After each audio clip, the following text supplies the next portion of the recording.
سبحانك لا علم لنا إلا ما علمتنا إنك أنت العليم الحكيم.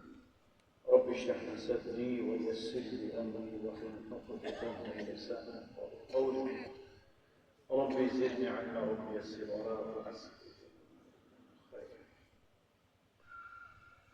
نحمده ونستعينه ونستغفره ونؤمن به ونتوكل عليه ونعوذ بالله من شرور أنفسنا ومن سيئات أعمالنا. من يهده الله فلا مضل له ومن يضلله فلن تجد له وليا مرشدا. ونشهد أن سيدنا وسندنا ومولانا وأولانا وطبيب قلوبنا محمد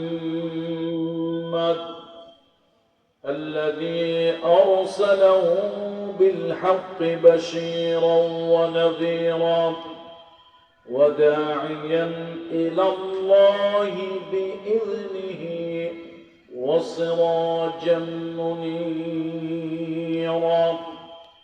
فقد قال الله تعالى في كلامه المجيد والفرقان الحميد: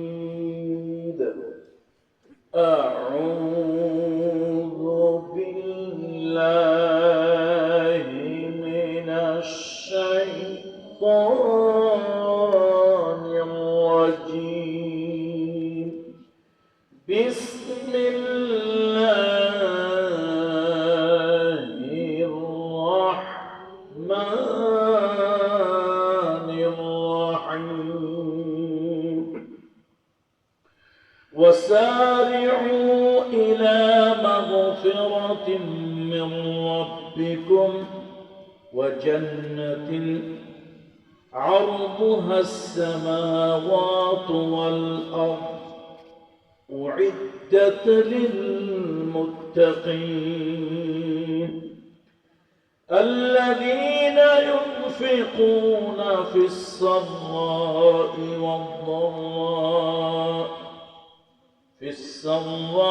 والضراء والكاظمين الغيظ والعافين عن الناس والله يحب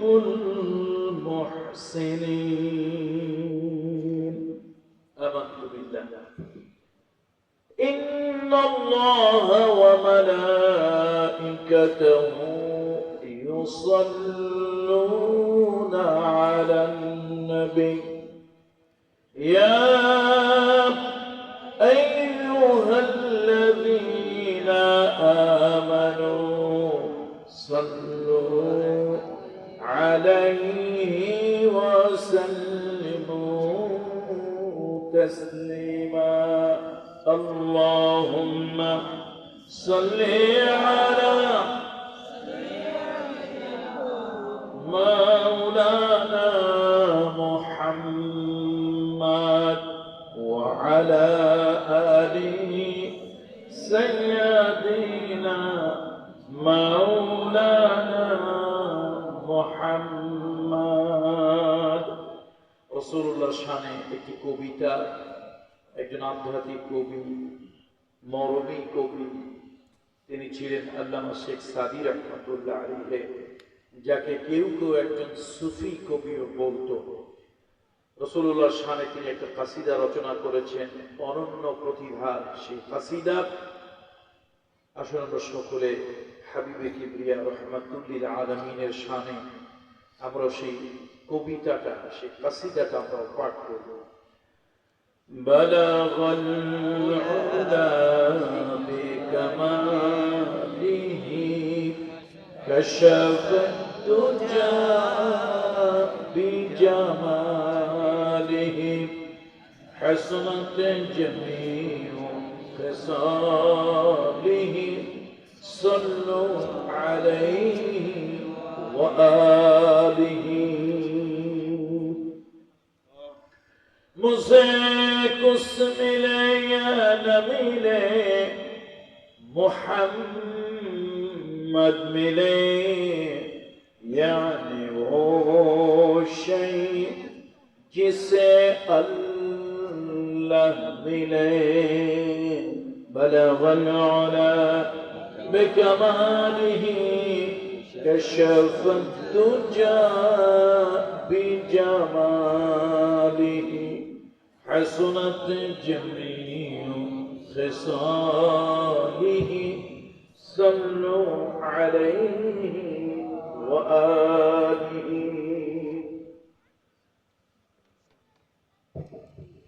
الحمد لله ثم الحمد لله وأما بعد খোরশেদ আলী চৌধুরী পাড়ার ইসলামী তরুণ কাফেলার উদ্যোগে আয়োজিত তাদের 11তম সিরাতুন নবী সাল্লাল্লাহু আলাইহি ওয়াসাল্লাম মাহফিল।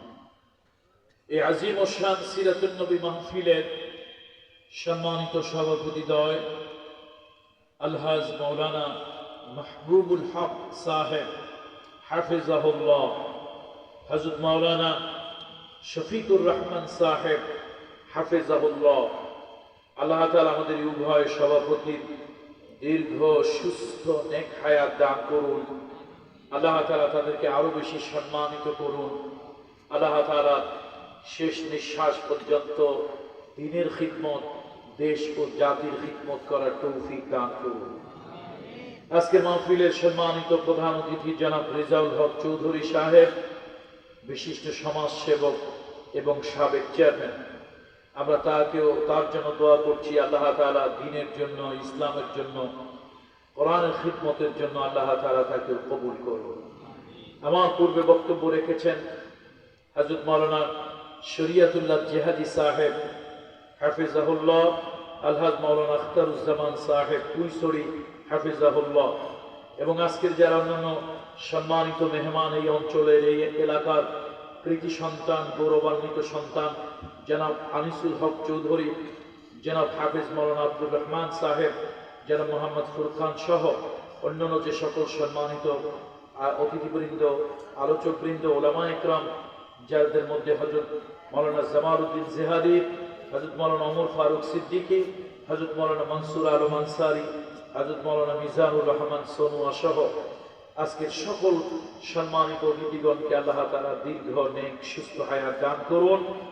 দেশ ও জাতির কল্যাণে ভূমিকা রাখার জন্য আল্লাহ তাআলা তাদের সকলকে তৌফিক এনায়েত করুন।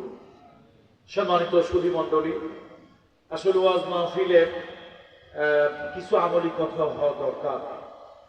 আপনাদের এখানে হয়তো 1-1.5 ঘন্টা বক্তব্য রাখবো, কিন্তু আমার বাড়ি মাদারীপুর, ঢাকা থেকে বহু দূর। বাড়ি আমার মাদারীপুর, ঢাকা থেকে অনেক দূর, অ্যাটলিস্ট প্রায় 3 ঘন্টার রাস্তা। তো পদ্মা সেতু না হলে তো আমরা 5 ঘন্টা লাগতো আমাদের এলাকায় যেতে। এরপরে ঢাকা, ঢাকা থেকে কুমিল্লা, কুমিল্লা থেকে চিটাগং, চিটাগং থেকে বাঁশখালী, তাও আবার বাঁশখালী লোক পেকুয়া সফর করায় নিয়ে আসছে। ওয়াজ 1.5 ঘন্টা হলো, কম করে হলো আমার আসা যাওয়ায় 30 ঘন্টার সফর। আসলে আমার ভাই বলেছেন আমি প্রার্থী নই, তবে আমার বাবা একজন পীর সাহেব ছিলেন, সারা বাংলাদেশে লক্ষ লক্ষ আলেম উলামা বা মুরিদ ছিলেন। আমাদের এলাকায় একটা হিন্দু প্রধান কমিউনিটি, প্রায় 30% হিন্দু কমিউনিটি। তো আমাদের অঞ্চলের লোকের দাবি, সংগঠন বলেছে আমাকে এলাকায় থাকার জন্য, মাঠে থাকার জন্য।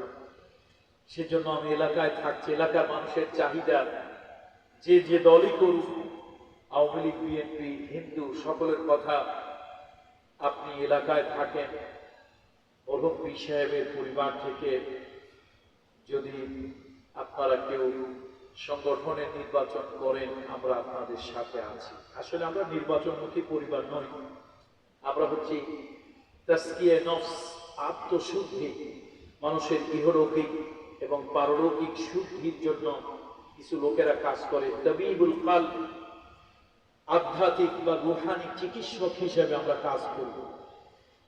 তো মূলত এটা আমাদের কাজ। সংগঠন কোনো কথা বললে সামি'না ওয়া আতা'না, সেটাকে যত কঠিন ময়দান হোক সেখানে ইতাআত করি। তো যা হোক, মূলত এলাকায় থাকার কারণেই বাহিরের দূরের সফরগুলো আগামী রমাদানের পূর্ব পর্যন্ত আমার যত সফর, এগুলোকে আমি অনেকটা দূরের সফর বুঝিয়ে শুনিয়ে তাদেরকে ভাগ দিয়েছি।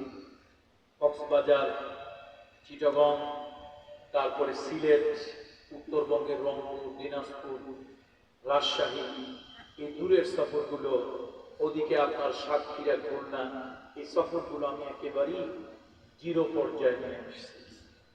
তো খুব কথা বলবো না, চিন্তা করলাম এলাকার মা বোনরা আছে, এলাকার মুরব্বীরা আছে, কিছু আমলি কথা হওয়া দরকার। ওয়াজ মাহফিলে যদি কিছু আমলি কথা না বলি তাহলে কিয়ামতের কঠিন ময়দানে আল্লাহ তাআলার কাছে জবাবদিহি করতে হবে। আর আমল দিয়ে যা হয়, বক্তৃতা দিয়ে তা হয়। দেখেন, বাংলাদেশে একজন রাজনৈতিক নেতা, একটা মানুষ একটা যুগ, একটা সেঞ্চুরি, একটা শতাব্দীর পরিবর্তন করেছে বক্তৃতা দিয়ে করতে পারে না। সে তার ইখলাস এবং খুলুসিয়ত দিয়ে করেছে। তার নাম হলো ডক্টর শফিকুর রহমান। এত তাকওয়া, এত পরহেজগারি, আলেম উলামাও যদি তার বক্তব্য, খাস বক্তব্য আধা ঘন্টা শোনে, আমার মনে হয় কেউ চোখে পানি ধরে রাখতে পারবে। এই জন্য ভাই, বক্তৃতা দিয়ে সবকিছু হবে না। আমরা আসুন, আলহামদুলিল্লাহ, আমার অত্যন্ত প্রিয় মানুষ জনাব শরিয়াতুল্লাহ জিহাদি সাহেব, মাশাআল্লাহ, উনি এখন শুধু জেহাদ করেন এইটা না, বিগত ফেসিবাদের আমলেও উনি জেহাদ করেছেন। বলেন আলহামদুলিল্লাহ। কাউকে ভয় করে জমা খরচ দিয়ে কথা বলে না, এই জন্য লোকরা আমার পছন্দ হয়। যদিও কড়া কথা যারা বলে তাদেরকে সবাই পছন্দ করে না, কি ঠিক কিনা বলে?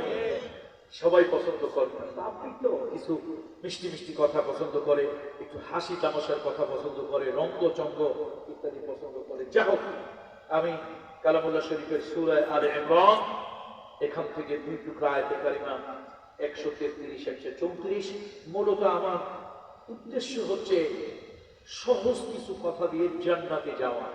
আমাদের বাড়ি হলো জান্নাত। বাড়ি কোথায় বলেন তো? বাবা ছিলেন জান্নাতে, মা ছিলেন জান্নাতে। তো বাবা মায়ের সম্পদ, তাদের ইন্তেকালের পর এর মালিক কে হয়? মালিক কে হয়? সন্তানেরা হয়। তো সুতরাং বেহেশত হচ্ছে আমাদের মিরাসি সম্পদ।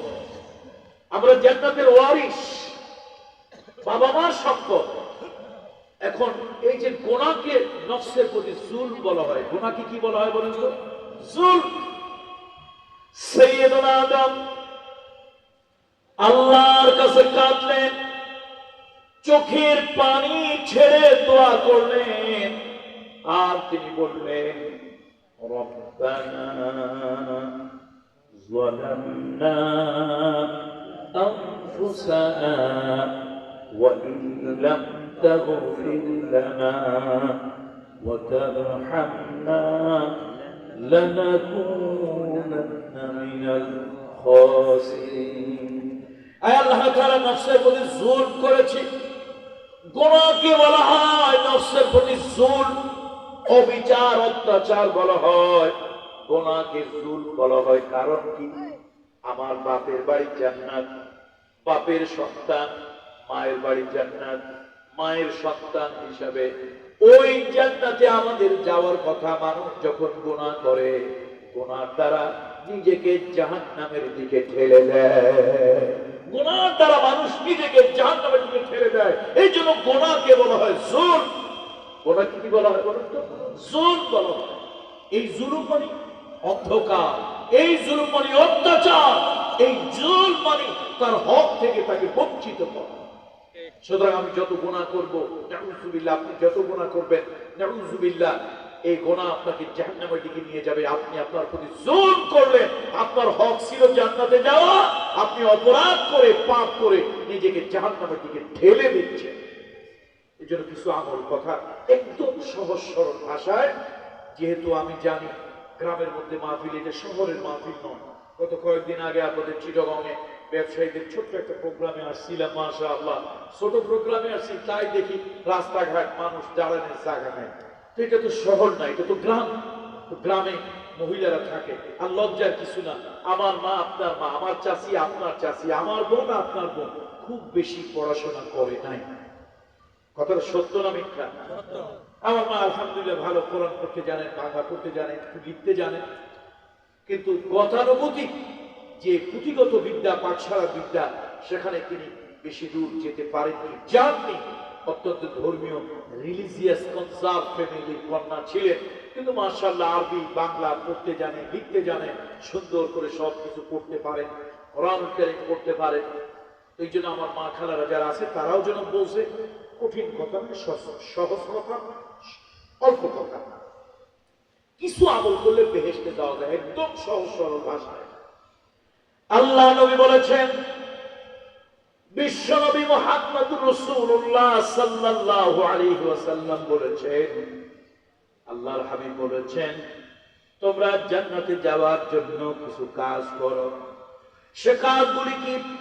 রাসূলুল্লাহ প্রথম বললেন, আফশুস সালাম আইয়ুহান নাস, আফশুস সালাম ওয়া আত'ইমুত তুআম ওয়াসিলুল আরহাম ওয়াসাল্লুন নাসু নিয়াম তাদখুলুল জান্নাতা বিসালাম। রাসূলুল্লাহ সাল্লাল্লাহু আলাইহি ওয়াসাল্লাম বললেন, আইয়ুহান নাস, মানুষেরা, আফশুস সালাম, বেহেশতের সহজ কয়টা রাস্তা বলে দিচ্ছি, কঠিন নয়, সহজ। প্রথম হলো পরস্পর সালামের প্রচলন করো, সালাম বিনিময় করো। আফশুস সালাম, সালাম হচ্ছে একটা সম্ভাষণ, এটা একটা সোশ্যাল কার্টিসি, এটাকে আমরা বলতে পারি এটা একটা সোশ্যাল ম্যানার। কোন মানুষ মানুষের সাথে দেখা হলো কিন্তু সালাম দিল না, লোকটা ম্যানারলেস, লোকটা ভদ্রতা, শালীনতা, সভ্যতালেস। এই লোকটা হয় জঙ্গলের কোন প্রাণী, জঙ্গলের কোন অসভ্য প্রাণী, অথবা সে কোন জানোয়ার টাইপের। মানুষ হলে মানুষকে দেখলে একটা সম্ভাষণ দেবে। পৃথিবীতে যত সম্ভাষণ আছে তার মধ্যে সব থেকে দামি সম্ভাষণ হলো সালাম। বলুন তো কি? বলুন তো কি? সালাম। আসসালাম বলে না, আসসালামু আলাইকুম ওয়া রাহমাতুল্লাহ। যতগুলি কারণ মানুষ সহজে জান্নাতে যায়, যেতে পারবে, তার মধ্যে একটি কারণ হলো চিনেন অথবা না চিনেন লোকদেরকে সালাম দেন। আফশুস সালাম। জান্নাতের ভিতরে মানুষ বলবে সালামুন আলাইকুম, সালাম। জান্নাতীরাও সালাম দেবে, আল্লাহ তাআলা জান্নাতীদেরকে সালাম দেবে। আল্লাহ তাআলা দুনিয়ায় কোন কোন মানুষকে সালাম দিয়েছেন, যেমন আজ থেকে হাজার হাজার বছর আগে ওই যে গরিবের দেশ ইথিওপিয়া, ইরিত্রিয়া, সোমালিয়া, এই জায়গার একজন গরিব মানুষ। আপনাদের সমাজে গরিবদের কোনো দাম নাই, কিন্তু যারা বড় লোক পয়সাওয়ালা তাদের অনেক দাম আছে। চেয়ারম্যান সাহেব, মেম্বার সাহেব, মৌলানা সাহেব, ইমাম সাহেব, এমপি, মন্ত্রী সাহেব, তাদের অনেক দাম, লোকেরা সালাম দেয়। গরিব মানুষকে কেউ সালাম দেয় না। একজন মানুষ জনমের মতো কালো, জনমের মতো কালো, জন্মের মতো কালো। তফসির ইবনে কাসিরে 6টা কথা বলেছে। ওই লোকটা প্রথম ছিল জন্মের মতো কালো, কয়লার থেকেও কালো। 2 নম্বরে তিনি ছিলেন বেটে খাটো, ইংরেজিতে আমরা বলি ডোয়ার্ফ। 3 নম্বরে ওই লোকটা, ওই মানুষটার নাক ছিল মোসা সেপ্টাম। 3 নম্বরে তার চুল ছিল খাড়া, পায়ের পাতাগুলো ছিল ফাটা। সে ছিল একজন স্লেভ সার্ভেন্ট, যাকে আমরা আরবিতে বলি গোলাম। আরবিতে কি বলি? গোলাম। বাংলায় বলি কৃতদাস, ইংরেজিতে বলে স্লেভ সার্ভেন্ট। একটা মানুষ জন্মের মতো কালো, কয়লার থেকেও কালো। মানুষটা জন্মের মতো গরিব, পৃথিবীতে তার মতো গরিব নাই। মানুষটা এত গরিব, পেট চালানোর জন্য মাঠে ঘাটে ছাগল চড়াতেন, তার পাও ছিল ফাটা, তার পাও ছিল ফাটা, আর চুলগুলো ছিল লম্বা। এই মানুষটার নাম ছিল লোকমান আলাইহিস সালাম, আলাইহির রাহমা। এই মানুষটাকে আল্লাহ একদিন তার কাছে ফেরেশতা পাঠালেন। ফেরেশতা এসে বলল, ও লোকমান, আমি আল্লাহর ফেরেশতা, সালামুন আলাইক, আপনার উপরে সালাম। লোকমান, আমি আল্লাহর ফেরেশতা, আল্লাহ তাআলা আপনাকে সালাম জানিয়েছেন। আল্লাহ তাআলা আপনাকে সালাম জানিয়েছেন। আমার কাছে দুটি জিনিস আল্লাহ তাআলা দিয়েছে, একটির নাম নবুয়ত, বলেন তো একটার নাম কি?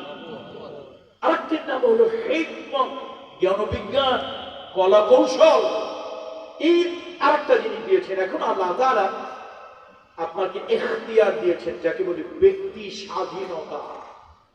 আল্লাহ তাআলা আপনাকে ইখতিয়ার দিয়েছেন, আপনি চাইলে নবুয়ত নেন, নবী হয়ে যান। আবার আপনি চাইলে হিকমত নেন, জ্ঞান বিজ্ঞানী হন, কলা কৌশলী হন, একজন প্রজ্ঞাময় ব্যক্তি হন। হযরত লোকমান বলল, আমার মতো গরিব মানুষ, কালো মানুষ, বেটে খাটো মানুষ, নাক বোসা মানুষ, পাও ফাটা মানুষ, ছাগল চড়াই, এর বিনিময়ে যা কিছু পাই। জীবনের এক সময়, once upon a time I was a slave servant, জীবনের এক সময় আমি ছিলাম কৃতদাস। আমার মুনিব আমার প্রতি সন্তুষ্ট হয়ে আমাকে আজাদ স্বাধীন মুক্ত করে দিয়েছে, আমাকে আল্লাহ সালাম দিয়েছে। তিনি কাঁদলেন, অনেকক্ষণ কাঁদলেন। এই কান্না দুঃখের নয়, এই কান্না কিসের কান্না বলেছিল? সুখের কান্না, প্রাপ্তির আনন্দ, আবেগ, ইমোশন। আল্লাহ তাআলার হাবিব মুহাম্মদ রাসূলুল্লাহ সাল্লাল্লাহু আলাইহি ওয়াসাল্লাম বসে আছেন, হুজুরের সামনে অত্যন্ত আদবের সাথে বসে আছে। মানুষের সুরত ধরে জিবরাইল, জিবরাইল সালাম দিয়ে রাসূলুল্লাহর কাছে আসছে। হঠাৎ জিবরাইল একটু কেমন কেমন ভাব। জিবরাইল, তুমি এরকম করছো কেন? তাড়াহুড়ো ভাব। ইয়া রাসূলুল্লাহ, আপনার জীবন সঙ্গিনী খাদিজা বিনতে খুয়াইলিদ, খাদিজা বিনতে খুয়াইলিদ আপনার জীবন সঙ্গিনী, আপনার প্রিয়তম স্ত্রী খাদিজা রাদিয়াল্লাহু তাআলা আনহা আসতেছে, তাড়াতাড়ি এখান থেকে চলে যাব। হুজুর, আল্লাহ তাআলা তাকে সালাম জানিয়েছেন। কাকে সালাম জানিয়েছেন? খাদিজা রাদিয়াল্লাহু তাআলা আনহাকে আল্লাহ সালাম জানিয়েছেন। সাথে সাথে আমি জিবরাইলের সালামটাও তাকে একটু পৌঁছে দেবেন। জিবরাইল চলে গেল। রাসূলুল্লাহ সাল্লাল্লাহু আলাইহি ওয়াসাল্লামের কাছে মা খাদিজা এলেন। আল্লাহর নবী তাকে মুস্কি মুস্কি হাসছেন। মা খাদিজা তার মধ্যে কিউরিওসিটি জাগলো, কৌতূহল জাগলো। রাসূলুল্লাহ অন্যদিন ধ্যানে মগ্ন থাকেন, মুরাকাবা মুশাহিদার ভিতরে থাকেন। আল্লাহ নবী অন্যদিন মেডিটেশনে থাকেন। আজকে নবীজি আমার দিকে যেন আমার পথের দিকে তাকায়, আজকে রাসূলুল্লাহ আমার দিকে তাকায়া মুস্কি মুস্কি হাসতেছে। কারণটা কি?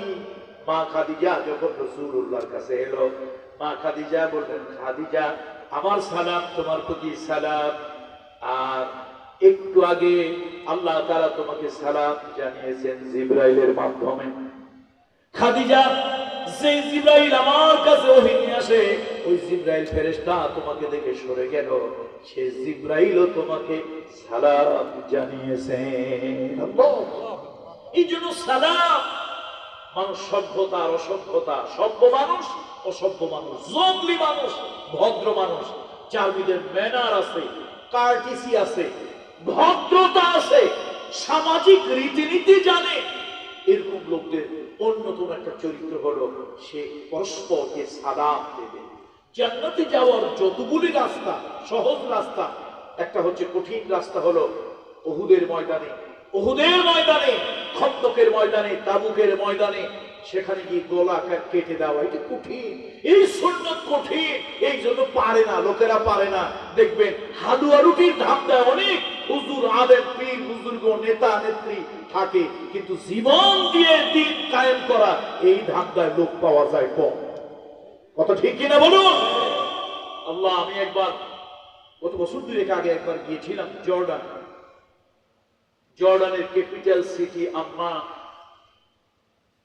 এর থেকে 125 কিলোমিটার দূরে একটা শহরের প্রান্তে একটা গ্রাম অঞ্চলে গেলাম, জায়গাটার নাম হলো মুতা, যেখানে রোমকদের সাথে মুসলমানদের সরাসরি লড়াই হয়েছিল। এবং এই ময়দানের অনতি দূরে পারস্যের সেনাপতি রুস্তমের অধীনে 1 লক্ষের মতো সেনাবাহিনী অপেক্ষা করছিল, আর এই রোমকদের 1 লক্ষ সেনাবাহিনীর মোকাবেলা করেছিল মাত্র 3000 মুসলমান। আল্লাহু আকবার। আমি সেই ময়দান গিয়েছি, আমার গায়ের প্রত্যেকটা শরীরের লোম খুব দাঁড়িয়ে গিয়েছে। হযরত যায়েদ বিন হারেসা রাদিয়াল্লাহু তাআলা আনহু, তার মাকাম, ওরা বলে মাকাম, আমরা বলি কবর, যেখানে তিনি শুয়ে আছেন। শহীদরা তো জিন্দা, মরে না। হযরত জাফর বিন আবি তালেব শুয়ে আছেন, আর সেই ব্যক্তি আধা কিলোমিটার, পৌনে 1 কিলোমিটার, 1 কিলোমিটারের কম, আধা কিলোমিটারের বেশি দূরে শুয়ে আছেন হযরত আব্দুল্লাহ বিন রাওয়াহা। আল্লাহ, যিনি মরার সময় ইন্তেকালের আগে শাহাদাতের পেয়ালা পান করার একটু আগেও তিনি হাসতে হাসতে কবিতা পাঠ করেছেন। আল্লাহ, এই যে তরবারির যুদ্ধে বাতিলের বিরুদ্ধে শাহাদাতের নাসরাটা দিয়ে হাসতে হাসতে কবরে যাওয়া, এটা বিরাট বড় ঈমানের ব্যাপার। ছোটখাটো ঈমান দিয়ে এগুলি হয়, ছোটখাটো ঈমান দিয়ে এগুলি হয় না। বলতেছিলাম, এগুলি হলো জান্নাত পাওয়ার কঠিন রাস্তা। কিছু সহজ রাস্তাও নবীজি বলেছেন।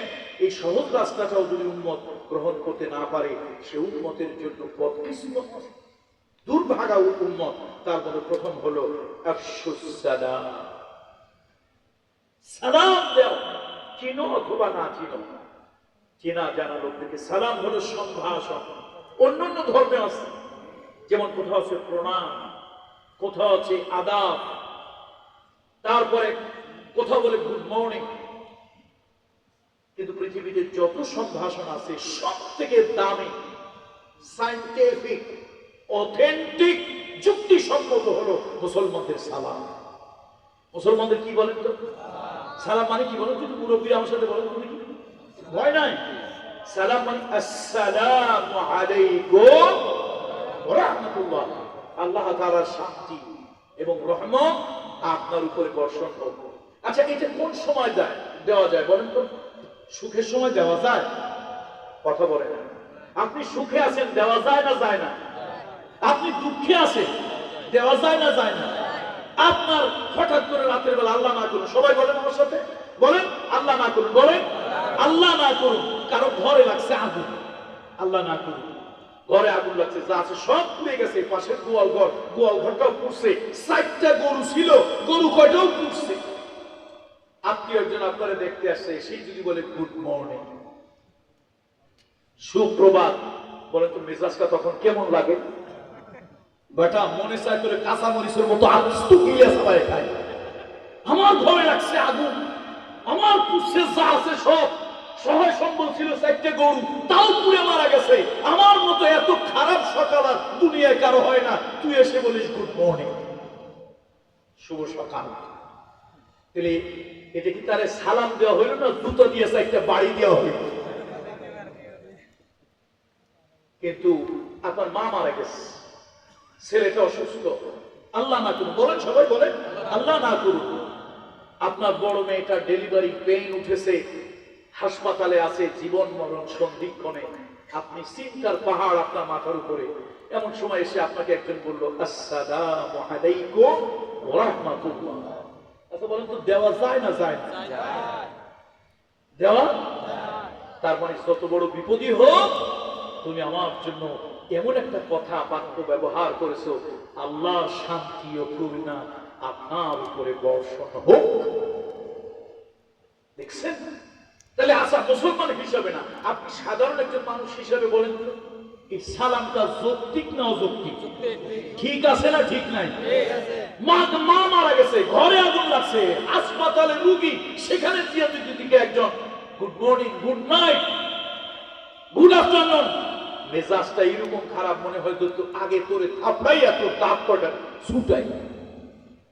তাহলে পৃথিবীতে যত সম্ভাষণ আছে, সামাজিক রীতিনীতি আছে, ইসলামের উপরে, নবী মুহাম্মদ রাসূলুল্লাহ সাল্লাল্লাহু আলাইহি ওয়াসাল্লামের এই বিধানের উপরে কোনো বিধান পৃথিবীতে, বলেন সবাই, পৃথিবীতে কোনো বিধান নাই। আফশুস সালাম, সালামের প্রচলন করা। সালাম দাও। জান্নাতের ভিতরে জান্নাতীদেরকে আল্লাহ তাআলা সালাম দেবেন, ও জান্নাতীরা আজকে আমি তোমাদের সঙ্গে দেখা করব। আল্লাহ যখন দেখা করতে আসবেন, জান্নাতীরা তীর্থের কাকের মতো তাকিয়ে থাকবেন। আল্লাহ তাআলা যখন পর্দাটা উঠায়া আল্লাহ তাআলা যখন সালাম বলবেন, তখন জান্নাতীরা কত হাজার লক্ষ বছর বেহুশ হয়ে পড়ে থাকবে। আল্লাহু আকবার। আল্লাহকে দেখেছি।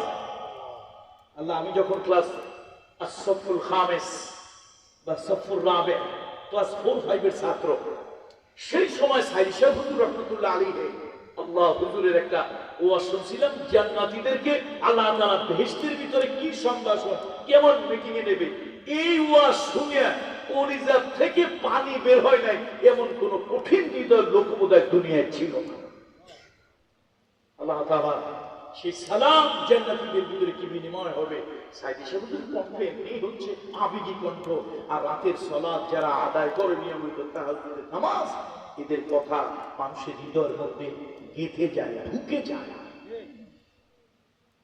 বন্ধুরা আমার, এই জন্য বললাম জান্নাতে গলা কেটে আল্লাহর জমিনে আল্লাহর দ্বীন কায়েম করে জান্নাতে যাওয়া যায়। আল্লাহর কাছে অনেক মর্যাদা পাওয়া যায়।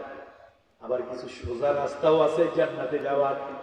বিশ্বনবী মুহাম্মদ রাসূলুল্লাহ বলেছেন সাল্লাল্লাহু আলাইহি ওয়াসাল্লাম, আল্লাহ রাসূল বলেছেন আফশুস সালাম, তোমরা মানুষকে সালাম দাও, যাকে দেখো তাকেই সালাম দাও।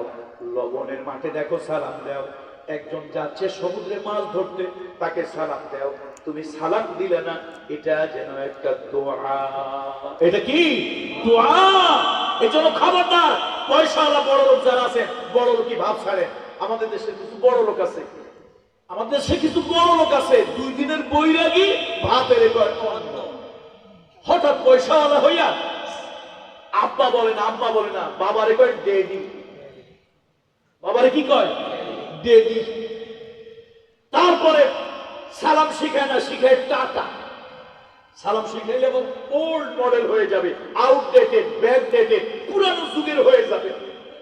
তো দেখেন, আপনি যখন আসছেন ঘর থেকে বের হইলেন, আপনার ছোট্ট মাসুম বাচ্চাটাকে যদি সালাম শিখাইতেন, কি শিখাইতেন? ছোট্ট মাসুম বাচ্চাদের সাথে ফেরেশতা থাকে। বাচ্চাটা যখন সালাম দিত, আব্বু আপনি কি শহরে যাচ্ছেন? আব্বু তুমি কি বাঁশখালীতে যাচ্ছ? হ্যাঁ বাবা। ছোট্ট মেয়েটা, ছোট্ট ছেলেটা যদি ওই পবিত্র ছোট্ট ছোট্ট জবান দিয়ে যদি বলতো আসসালামু আলাইকুম ওয়া রাহমাতুল্লাহ, ফেরেশতারা লিখতো আল্লাহ শান্তি ও রহমত তার প্রতি বর্ষণ হোক। আল্লাহ ফেরেশতারা লিখতেন আল্লাহ তাআলার জিম্মায় লোকটাকে দিয়ে দিলাম, যাও। তোমার সন্তানের সালাম শেখানো দরকার ছিল, তুমি সালাম না শিখাইয়া শিখাইলে টাটা। ছেলে বললো আব্বু টাটা, ফেরেশতারা কয় যা, আজকে তোর কপালটা ফাটা। তোর কপালটা আজকে কি? তাহলে বড় লোকের দরকার নাই, গরিবী নিয়মই ভালো। সন্তানকে, নাতিপুতিকে, ছোট্ট মাসুম বাচ্চাদেরকে শিখানোর জন্য সালাম দেব। কারা কারা রাজি আছে? হাত উঁচু করুন।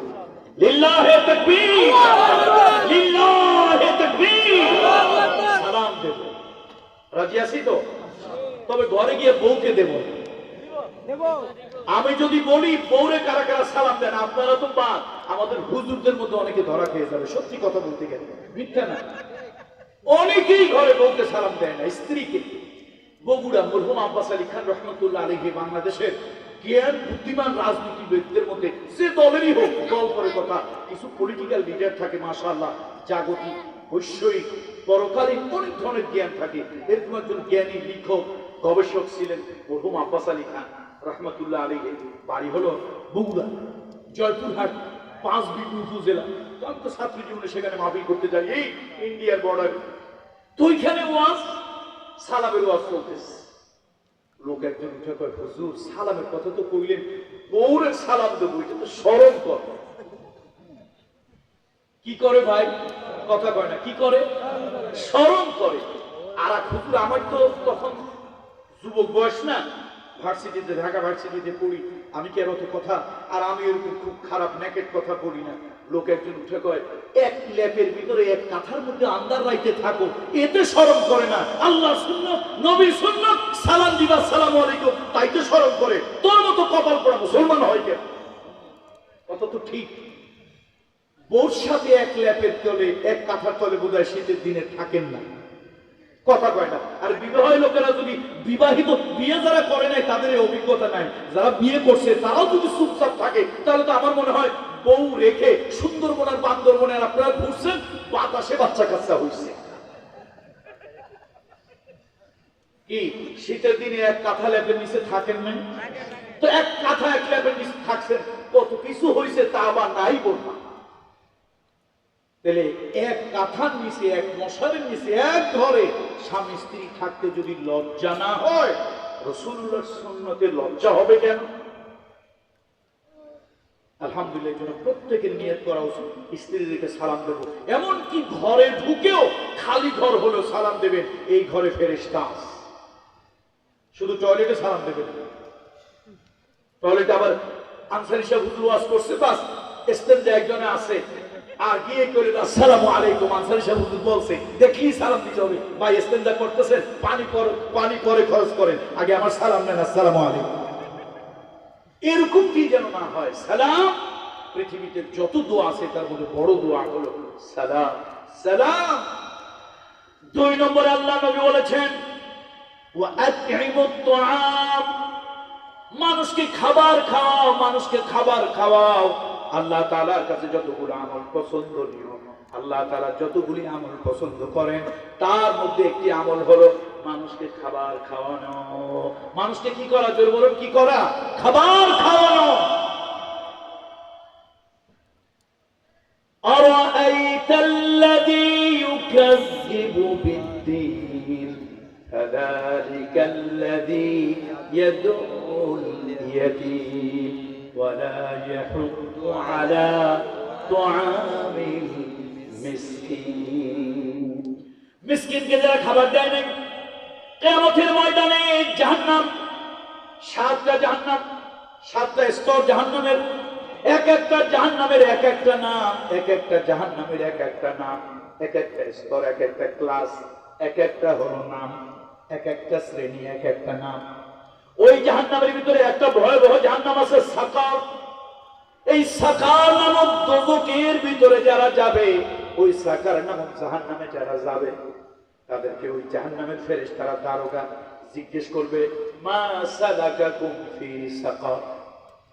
এই জাহান্নামটা বড় খারাপ, এই জাহান্নামের ভিতরে লাথি খাওয়া লাগে, চর খাওয়া লাগে, উষ্টা খাওয়া লাগে, জাহান্নামের কঠিন শাস্তি ভোগ করা লাগে, বেইজ্জত লাঞ্ছিত হওয়া লাগে। ও আল্লাহর বান্দা, এতগুলো জাহান্নাম থাকে, এই জাহান্নামে কেন আসলে? এই জাহান্নাম নামটা কেন আসলে? অন্য জাহান্নামে যেতে পারছিল না? ক্বালু, বলেন আমার সাথে সবাই, ক্বালু লাম নাকু মিনাল মুসাল্লিন ওয়া লাম নাকু নুতঈমুল মিসকিন।